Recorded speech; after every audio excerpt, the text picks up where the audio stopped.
Le goût de ça. Et composition de Duxy pour une très belle interprétation de Nono Flavie. Chapeau pour la collaboration, chapeau pour l'administrateur du côté de la Société des droits, simplement de ces artistes qui ont besoin de toujours donner de la voix. Et une belle chanson pour recadrer le débat sur les RS. On dit tout, on voit tout, on annonce même des accidents alors qu'ils n'existent pas.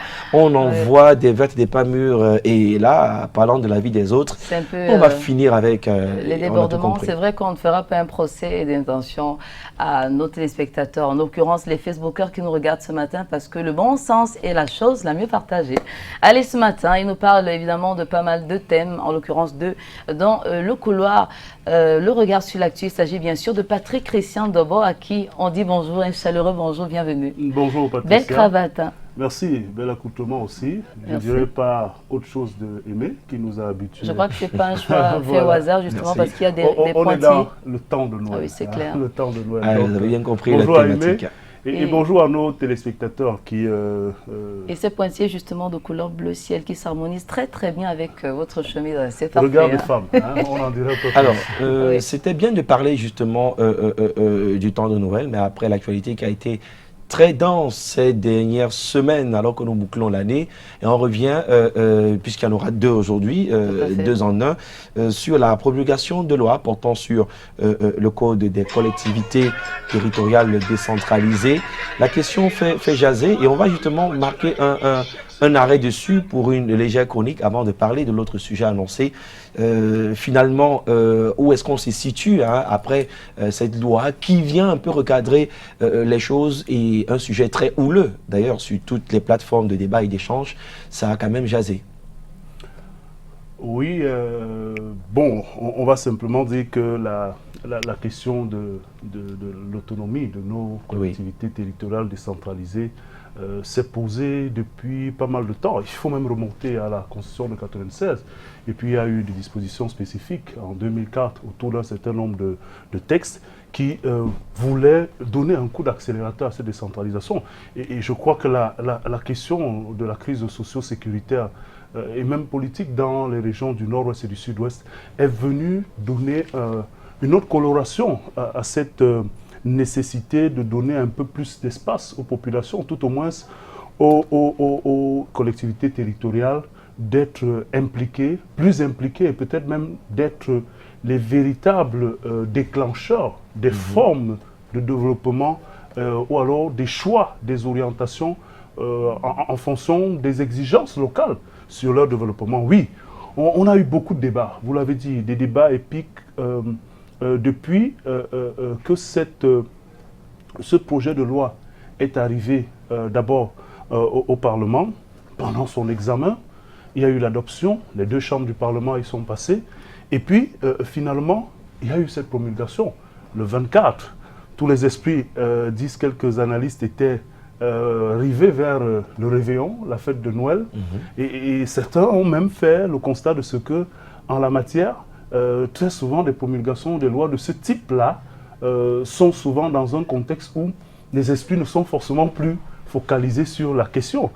Certains ont même évoqué 2008 avec le verrou levé sur le nombre de mandats, avec un certain nombre de situations qui avaient été aussi en ce moment-là mis au devant. On avait ce qu'on appelait la grève de la faim, et ainsi de suite. C'était au même moment pratiquement que le Parlement s'était réuni pour entériner ces textes-là. Oui, mais ce qui est plus important dans cette situation, c'est de se rendre compte qu'on n'a pas atteint le plafond de 15 jours prévu par la Constitution qui donne au chef de l'État, sauf demande de relecture de sa part, ou bien autre chose, telle que la Constitution le lui permet, en tant que patron de l'exécutif, il pouvait y aller jusqu'à 15 jours avant la promulgation de cette loi. Mais on se rend compte que seulement 4 jours après, cela a été fait. Et cela nous ramène dans la célérité de certaines décisions, prises de décisions qu'on a eues depuis le grand dialogue national. D'ailleurs, en plein grand dialogue national, on avait déjà certains actes forts qui étaient posés. Et le rythme et la célérité avec laquelle un certain nombre de décisions, notamment dans la gestion de ces soucis de décentralisation et même aussi dans l'optique d'apporter des solutions à cette crise qui n'a que trop duré dans ces parties du pays, on se rend bien compte que la cadence imprimée n'est pas celle des usages qui avaient fini par dire qu'on a comme une inertie dans l'appareil et dans la chaîne de décision dans notre pays. Le mot était parfois revenu. Le chef de l'État lui-même en personne avait parlé très souvent de l'inertie au niveau de l'appareil administratif, au niveau des sphères de prise de décision. Et donc, on voit carrément comment on a une certaine vitesse, et une vitesse qui peut laisser entendre qu'il y a des objectifs très pressants à atteindre et que le cadre juridique, légal et constitutionnel doit être préparé pour atteindre ces objectifs. Et parmi ces objectifs, on peut bien voir les éléments contenus dans cette loi finalement promulguée, le sort réservé à ces collectivités, notamment dans les approches de gestion. On a vu par exemple, et ça c'est un élément qu'on peut relever, qu'il y aura bien disparition des appellations, tout au moins de la formule de délégué de gouvernement pour revenir au super-maire, entre-temps, ce que quelques-uns appellent super-maire, c'est le maire de la ville.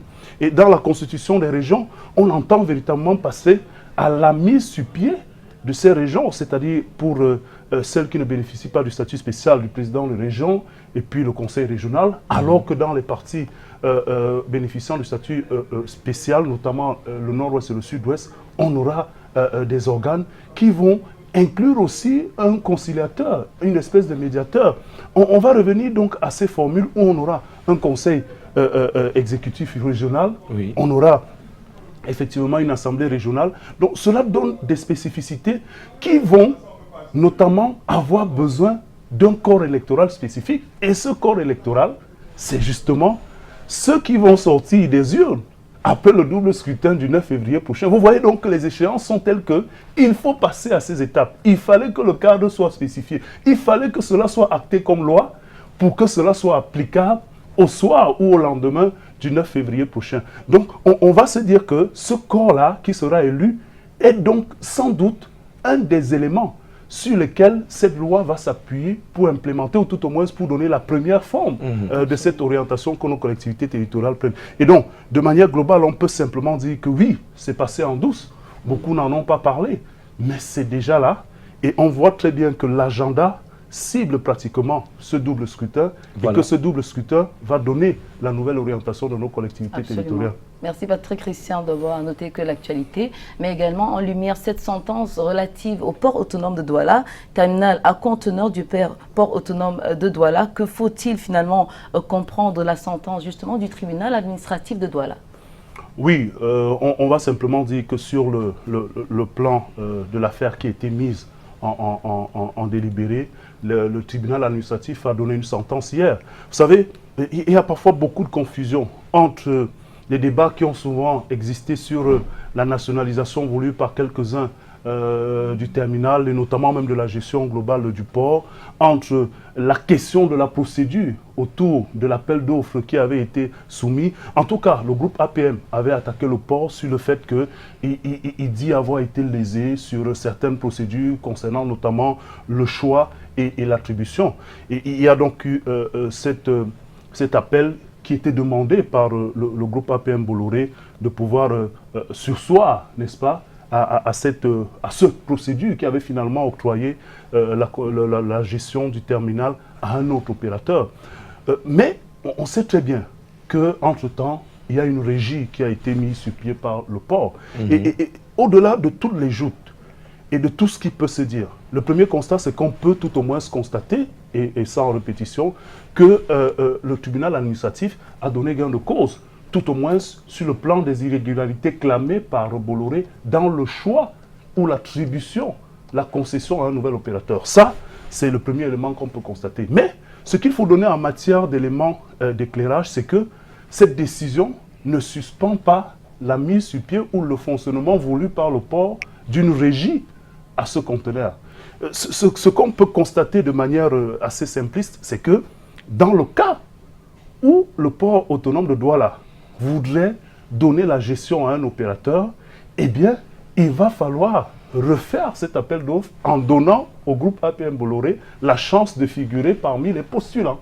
Voilà. Maintenant, un élément qu'on peut relever aussi, c'est que cela peut donner aux partenaires internationaux, cela peut donner des éléments pour convaincre les partenaires internationaux de ce que la justice au Cameroun peut faire son travail indépendamment de certaines considérations qu'on lui aurait données. Parce que figurez-vous, dans tous ces débats, il avait été question de la mainmise de l'exécutif sur la justice et que dans tous les cas, Bolloré ne pouvait pas avoir gain de cause. C'est une affaire qui était déjà tracée. Et donc, ici, pour être tout à fait sur le concept, il y a une affaire qui a été jugée, celle des procédures. Maintenant, cela peut donner aux yeux du monde le constat de ce que la justice peut faire son travail au Cameroun indépendamment d'un certain nombre d'influences. Et puis, deuxièmement, cela permet aussi de dire que le droit, s'il est dit au niveau de la justice, ce droit-là aussi peut être dit au niveau des termes contractuels qui peuvent lier les différentes parties, à la fois la partie camerounaise et les parties étrangères. En ce sens, les clauses qui prévoient, au terme de la concession de DIT, qui donnent le droit au port de pouvoir soit refaire un nouvel appel, soit décider lui-même de gérer son terminal, sont aussi respectées dans la mise sur pied de cette régie. Donc, en même temps, il faut soit dépassionner, mais surtout voir les signaux qui peuvent être donnés autour d'une décision comme celle-là. Et cette décision démontre, en tout cas pour les justiciables, qu'il peut avoir la possibilité, qu'il est même du droit du justiciable de voir le droit être dit, ce qui a été fait. Maintenant, le port autonome de douane est aussi dans son droit de décider de donner ou pas la gestion de son terminal à un opérateur. On va donc voir ce que la suite va permettre. Le port va-t-il aller vers ce sens? En tout cas, les conseils ont donné chacun leurs arguments. Ceux du port disent vouloir faire appel. En tout cas, le constat pour l'instant permet de savoir que le droit a été dit, mais que le droit a été aussi respecté dans la clause contractuelle. Et pour vous, on suivra step by step, minute by minute, l'actualité pour vous tenir informé, toujours dans le cadre du regard sur l'actu sera donc lundi prochain. Patrick Christian Doban vous souhaite tout le bonheur du monde. Si vous croisez un Jean, dites-lui des choses sympathiques parce qu'aujourd'hui, nous célébrons donc les gens. Oui, beaucoup de gens. Hein. Jean-Robert Foyem, c'est un ami en service du côté de la Pasta Tanzanie. Très bon en matière de finances. C'est un ami et un frère à qui on va dire bonjour simplement. Et puis beaucoup de gens, ils sont nombreux qu'on ne voudrait pas. D'accord. Allez, merci encore. Heureux dernier vendredi de l'année. On se retrouvera lundi pour un autre regard. Et il faut justement rester sur peut-être le divertissement, parce qu'à Yaoundé, on annonce de belles choses du côté de la Sanza Night Club. Et